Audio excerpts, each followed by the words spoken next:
and from then on just escalated to, you know, being a UEFA Pro license holder now, and having some fantastic success with TNS, and getting the opportunity to manage Hartlepool and manage in Champions League, Europa League, holding world records as we're talking about now as we speak.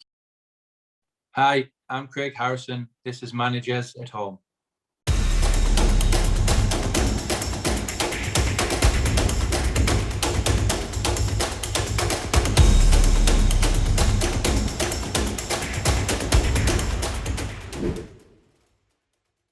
Before we get into your managerial career, if we could touch on your playing days. You played for likes of Preston, Crystal Palace, Middlesbrough. I was looking at the Middlesbrough squad actually you won promotion with to the Premier League. Fantastic squad full of personalities and characters such as Gazza, Nigel Pearson, who we're very familiar with at the sack race, Paul Merson, Townsend, Ravanelli, and Bryan Robson as manager. What was it like to be a part of such a fascinating and big squad? Yeah, I think you probably don't realise how lucky I was, and how the town and the area was affected from the football of these big names, and the Riverside Stadium being built, and Herworth being built, a new training ground. I was very, very fortunate, really, to get a concert of both, because I was there a short space of time before Bryan Robson come in, and I was there through sort of really his main years, bringing in Juninho, Ravanelli, Emerson, Paul Merson, Paul Gascoigne, Paul Ince, you know, to name a few. What was it like coming up against the likes of Gazza and Merson and Ravanelli in training every day? Yeah, it was, like I said, as a young lad, no, Paul Gascoigne was my idol. He was my boyhood hero. We played at the same boys' club, a boys' club called Redship Boys Club in the gated area, you know, quite renowned for players coming through. And then, there was himself, Don Hutchison, a few other players that come through from that. So I'd always sort of knew of Gazza because he was looked at as an icon from the boys' club level, and one that can go on and play at a high level and be such a fantastic player. So, you know, from early 7, 8, 9, 10 years old, Paul Gascoigne was my idol. And then to get to play in the same team with him and train with him and share dressing room with him and share social time with them, and it was just, you know, I think and Bryan Robson, to be fair, obviously Bryan Robson's a bit older, but Bryan Robson was another one that, you know, I think maybe for the first 4 or 5 weeks I trained with the first teams involved, Bryan Robson must have thought there was something wrong with me because I couldn't stop staring at him. So, you know, it was just like, wow, this is Bryan Robson, this is ex-Manchester United England captain, and he's just, and then the same happened with Paul Gascoigne, and just to play in the same team with him in the same game, you know, arguably two of the best English footballers that's been certainly the last 25 years. It's now it was a very, very fortunate position to be in. So you mentioned that you played under Bryan Robson. You also played under David Moyes at Preston and Steve Bruce at Crystal Palace as well. What were these three like to work under? And did you take any sort of nuggets of information, whether it's sort of the man management side or tactics side, and have you used them in your own managerial career? Yeah, definitely. I think more so probably then it was put more man management. You know, I think at a young age you don't really probably look at tactics a lot. It's just when I come into my coaching career that I look back and I thought, well, that's was said, this is said, that rings bells or what. But certainly Bryan Robson as a man manager, you know, I think everybody at the football club, there's no way, shape or form, without being disrespectful to Middlesbrough Football Club or the area, that Juninho, Gascoigne, Ravanelli, Emerson, Paul Ince, Paul Merson would have come and played for Middlesbrough Football Club. No matter how much money you're getting was allegedly thrown around at the time, if Bryan Robson hadn't been the manager, they wouldn't have come. And it was just every single one of them would run through a brick wall, from in the way he treated younger players as well as he treated senior players. He was just, you know, because you look at it now and it's really, really hard now to forge a young career for yourself. But if you look back at the foreign players that were on the team, the superstars, but there was about 10 of them in a 2 or 3 year period come through the system and played in the first team on regular occasion, then went on to have good careers. So, you know, from that point of view, from Bryan Robson, I think it was just that his man management was brilliant. You know, he knew how to treat people. He was a proper man. You know, he gave senior players trust, give them responsibility. You know, he give you a look if you're a younger player, and you knew if you're out of order, you knew if you'd overstepped the mark, you knew if you weren't training properly. All you need to do was give you a look, and you knew exactly what was needed from you. So from that point of view, I think it was more so that it was Bryan Robson. But I think from a tactical point of view, David Moyes was probably the biggest one that I learned a lot from. With going from moving from a Premier League club into a League One club with Preston at the time, we worked a lot on defensive shape, defensive organisation, out of possession, worked on the back four, the deep line midfielder and the goalkeeper nearly every afternoon, half an hour here, half an hour there, set plays. You know, I think David Moyes was definitely ahead of his time then regarding tactically and coaching. Sorry to bring this up, it was quite a horrific leg injury that brought an end to your playing career. Do you remember much of what happened? I volunteered myself to go and play a reserve game midweek to try and get back in the team to get fit. And within 20 minutes, 30 minutes of that reserve game, it was all over really. It was a bad tackle on my behalf. It was a bad tackle on the opponent's behalf. So it took us a long time to probably think of it in a c'est la vie moment, as in it could have been quite easily him, it could have been quite easily me, a hundredth of a second timing, and no doubt about it, I went in to hurt him. No doubt about it, he went in to hurt me.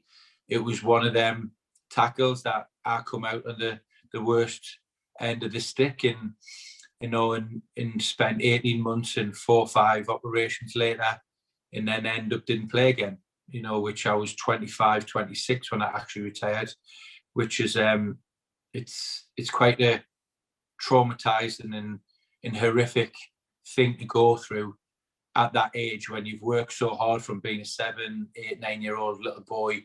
Somewhat probably 95, 99% of all little boys and girls' dreams to go on and be a professional footballer at the highest level and go and earn a career from it, and then it's just cruelly taken away in a blink of an eye. It was an off chance. My wife was having a 30th birthday surprise party for me, and she organised a band to come and play in the back garden. And one of the band members who was playing the guitar was Gareth Owen, who was a manager of the local Welsh Premier League club called Airbus UK, and got talking to him, and he just lost his assistant manager. And it just sort of snowballed from there. I was adamant I didn't want anything to do with football. I was happy, but I thought I was out of football. And it just worked out. 2 or 3 months later, Gareth got back in touch with us. Still hadn't got a coach or assistant manager. And I said I would go in, and from then on, what was that? 12 years ago, without a coaching qualification, with a completely closed mind of an ex-professional footballer that probably thinks he knows everything, in getting eyes opened at the coaching process, the part-time element, because it was a part-time club at the time. And from then on, just escalated to, being a UEFA Pro license holder now, and having some fantastic success with TNS, and getting the opportunity to manage Hartlepool and manage in Champions League, Europa League, holding world records as we're talking about now, as we speak. And you touched upon the New Saints. You became manager there, and you kick-started a period of quite phenomenal success. 6 titles, 7 domestic cups. I think the domestic double, treble, managing the Champions League as well. And it was at the New Saints where between 2016 and 2017, you won a phenomenal 27 games in a row in all competitions, which became a world record in the top flight league. You surpassed the famous Ajax total footballing side of Johan Cruyff, managed by Stefan Kovacs. Was there a point during the run where you're thinking, hang on a minute, we need to get in touch with the Guinness Book of Records here? I knew nothing about it probably until I think we won 22, 23, probably where Man City are at the moment in time. And I think it might have been mentioned to somebody, but it was just like, we we'd had a real good run of success, and our aim was always, we need to win the league to secure Champions League football. Whatever we won after that, you know, the FA Cup and then the League Cup, that was not a bonus, but you know, it was something that we thought we could win. And obviously at the time we won a double treble, so we were favourites. And I think it was something, I was speaking to somebody the other day regarding it, and I still don't even think now that it's probably just because it's coming up because it's Man City, you know, with 21 straight wins, and people are talking about it a bit more. That was never really appreciated and never really spoke about, because we're still midway through a season and we hadn't actually won the league. So for me, it was like, lads, we just need to win things. Forget this world record thing. It's not what, you know, that's not going to get us into the Champions League. That's not going to further your career, my career. It's not going to, you know, at the time, it's not going to win us trophies. It's nice, you know, and don't get me wrong, it is nice, and it's been nice the last week or so, people speaking about it. But it was something that I think was almost brushed to one side and was a byproduct of us having other targets that we needed to hit. And we ended up winning 27 games up until it was like probably 26. I think the 26th and 27th were the real two that I think you think when you get that close, if we don't do it now, we're never going to get the opportunity again. And then when you win the 26th, we don't want to equal, we want to break it. So them two were the games that were the two ones that probably meant the most in them times. So it was up until then, it was just, like I said, probably a byproduct of our winning, needing and to win the league and wanting to win the league to qualify for Champions League. I was looking up your result, which brought it to an end. And you probably should have won that one as well. I think you were 3-1 up or something. There was a last minute goal. But how does it feel to have Pep Guardiola chasing down your record? And do you sort of secretly want them to slip up quite soon? Yeah, not secretly. I definitely want them to. It's not a secret. You know, we've all got our egos in certain ways, haven't we? You know, and I was quite vocal with it at the time. And you know, me as a manager and TNS at the football club at the time, we weren't comparing ourselves to that Ajax team. You know, it was all relevant where it is, the standard we're playing, you know, who we're playing against, the actual, you know, the dominance of our TNS team at the time. And it's the same now, you know. I'm not far from it comparing myself to Pep Guardiola or comparing that TNS team to Man City, but it's all relevant. I still think you have to have the drive. You know, when it gets to this stage, I think you can almost not forget, but it's secondary about ability and how good the team is and what you do. And I think a lot of it now is mindset. It's desire, it's relentlessness, it's that drive and ambition to mentally keep everyone switched on and keep everyone driving for the same goal. Because, you know, if you win 20 games in a row at any level, you're a good team. Everyone knows that. You know, you've got a good team, you've got good staff, you've got good management, you've got, you know, there's no doubt about that. But then it's just the mind mentality, I think, is the biggest thing now, because it's only a mistake away, a referee's decision, a bit of luck here, a bit of luck there, and it's keeping that 100% focus and the desire to go and win a game. Because, goodness me, in modern day football, if you win 5 games in a row, people are saying you're on a good run. So people would be forgiven to win 5, lose 1, win another 5, lose 1, win 5, lose. No, never mind winning 10, winning 20, trying to win 28 to break a record. You know, it's one of them things that I think it's purely now down to mentality in mind and drive and desire in keeping people focused.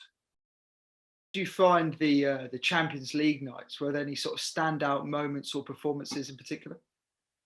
Yeah, I think always certainly your first opportunity in the Champions League, because, you know, it's a opportunity, even as a player and certainly as a manager and a coach, there's even less opportunity to manage in the Champions League or be involved, because there's obviously only one manager. You've got 20 players in the squad, so it's a big opportunity. So even top players that have played all their careers in the Premiership or the Championship have never had the opportunity to play in the Champions League or Europa League. It's not, in just the thought of it, the Champions League music's playing, you're standing there, you're listening, you're representing a club and you're playing against some big clubs at the time. My first one was against a Swedish team called Helsingborg, but I think the biggest one was probably Legia Warsaw, which I think that was probably my biggest and in one of the best memories, was because I remember that my coach at the time, Carl Dalton, who's assistant manager at Wrexham now, he was assistant coach with me, and we'd been to see Legia Warsaw play. Very, very good team, full of internationals. We'd had a conversation, worked really hard 2 or 3 weeks leading up to it about not conceding goals, and and the time goes on. You get 2 or 3 days before a game, and you have a conversation as a coach and manager, the what ifs. What if we're getting smashed? What if we're getting beat 2, 3, 4 at half time? What we're going to do? How we're going to change it? What substitutes we're going to make? As much as you set your stall out to be solid early on and all the rest of it, but these teams, and certainly Legia Warsaw, the best team I've played against in Europe, were at a completely different level. And comes to the night, we had these conversations beforehand. Comes to half time and we're winning 1-0. And I remember me and Carl going into the shower area, which we did every game, had a conversation about what he's seen, what I've seen, how we're going to plan the conversation with the players, are we going to make any changes, what we're going to do. Just a recap of 60 seconds of the first half. And I remember we both just looking at each other and almost just laughing, going, we don't know what to say. What do we say? Well done, lads, keep going. I don't know. We're prepared for getting beat 2, 3, 4-0 and trying to change things, and but we hadn't, not that we didn't have faith in the players, or just that they were that good, that we come in at 1-0 up, and it was almost like a comical moment of just looking at each other, and we just both started to laugh, and it was almost pinch yourself, and we end up getting beat 3-1 in the end, but it was I think from a memorable moment. I think that was a fantastic moment, and especially a team of the calibre of Legia Warsaw. You made the decision to leave Welsh football and branch over into England with Hartlepool, who I think had just gone down to the National League at the time. Yeah. Their sort of financial situation was well known. What was the reason behind your decision, and can you give us a bit of insight into how that experience at Hartlepool was? Yeah, it was. I was, as I've referred to earlier, I was very ambitious and driven to go and be the best I could in anything I wanted to do, and still am, very ambitious. I want to be the best I can in anything I do. So it was the opportunity to go and test myself in England and try and build a career in a different direction of hope in the English pyramid, that I could climb up it and get the opportunity to manage as high as what I could.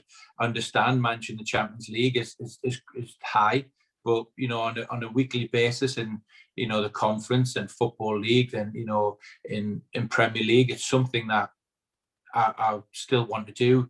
I'm still driven for it. I've still got ambition. I still want to manage and coach at the very highest level I could. So the opportunity came around, and I wanted to test myself. I'd been at TNS for near on 7 seasons at the time, and 1 year enough everything, and wanted to have a challenge and an opportunity to go and challenge myself, not anything else, rather than and my own desires of getting opportunity and testing myself, to see where it would lead. And you went on to manage Bangor City briefly, and before going off to Quay, Nomads, where you are now, as an assistant to Andy Morrison. You've had great success already. The first non-Scottish side to reach the Scottish Challenge Cup finals. You beat Kilmarnock that memorable night in Europa League, and you had a domestic double. You knocked TNS unbelievably off their perch. What was your reason to going back in as an assistant, and do you feel like it's helped you improve your managerial skill set? Yeah, definitely. I think, I'd spent a short period of time in the early part of my career at Airbus UK as an assistant with Gareth before he moved on, and I took over the job as manager there. It was only probably 6 months, but basically, obviously, I come out of Hartlepool and I went in at Bangor, and then I had the opportunity to work with Andy. Myself and Andy have knew each other, played together at Crystal Palace in the same team. We knew each other for a while, got a lot of respect for Andy, done a fantastic job at Quay, and had a conversation with him. The assistant manager's role was up for grabs, and I spoke to Andy, and I think it was the lure of working with Andy, the lure of being back involved with full-time football. So I went, Bangor City were part-time, and Connah's Quay were full-time. They were in their infancy of moving transitional from part-time to full-time. I think they were a year or 18 months into it. And obviously, I'd worked for 7-8 years in a full-time club in trying to bring a bit more experience regards to that, in trying to help shape a full-time club with transition from part-time to full-time, and then just basically help Andy as much as what I could, and it's I've really enjoyed working with Andy. He's a very, very good manager. He's very, very good defensively, organisation, set plays, very clear and precise of what he wants. And I'm very, very fortunate from an assistant's point of view that Andy's got trust in myself to deliver training sessions, to design training sessions, to have my input and help as best I can anyway, in all ways, shapes and forms, to the running of the structure of the club, to the training sessions, to the team, to the recruitment. So I think it's I've from an assistant's point of view, I'd imagine, I don't know the assistant's role with any other clubs really, but I'd imagine from assistant's role, I've got a lot more involvement, fortunately, through Andy trusting me to do that, which I'm in a very privileged position to do that, because the last thing I'd want to really do is in an assistant's role is just go in there just to basically, balls, bibs and cones, as they say in football. It's not, I'd like to give as much of my experience as possible. Craig, thank you so much for your time. Great to hear problem. about your career, and best of luck for the rest of the season and for your future as well. Brilliant. Hopefully Manchester United win on Sunday.